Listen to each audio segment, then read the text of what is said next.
மறுப்பு அல்ல. தாமதமாக சில காரியங்கள் நடக்கலாம். இயேசு லாசருவின் வீட்டுக்கு அவன் வியாதியா இருக்கும் போதே சொல்லி அனுப்பினாங்க.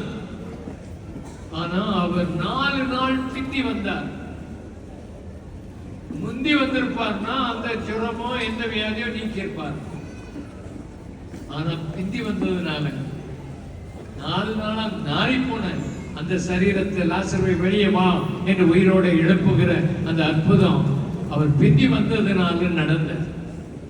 சில நேரம் ஆண்டவர் சில காரியங்களை பிந்தி போடுவார்.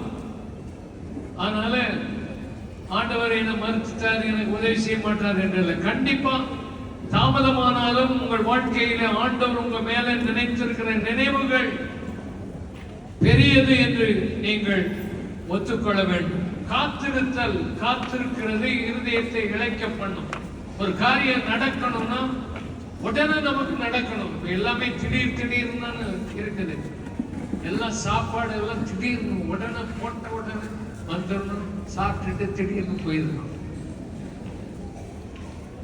எல்லாமே திடீர். நகர்கள், சில நகர்களுக்கு பேரு என்ன நகர்? திடீர் நகர். திடீர்னு வந்துட்டு நகர் புறம்போக்குல போய் எல்லாத்தையும் கட்டி திடீர்னு ஒரு நகர் வந்துருக்கு. திடீர்னு கோயில் வந்துருக்கு. திடீர்னு சர்ச்சை வந்துருக்கு. சபையெல்லாம் நடத்துறது லேசு இல்லை. இதெல்லாம் 52 ஆண்டுகள் இந்த சபை ஆண்டு நடத்துகிறார். 52 ஆண்டுகள் இவ்வளவு பாடுகள், இவ்வளவு கஷ்டங்கள்னால ஆண்டவர் நடத்துறார்.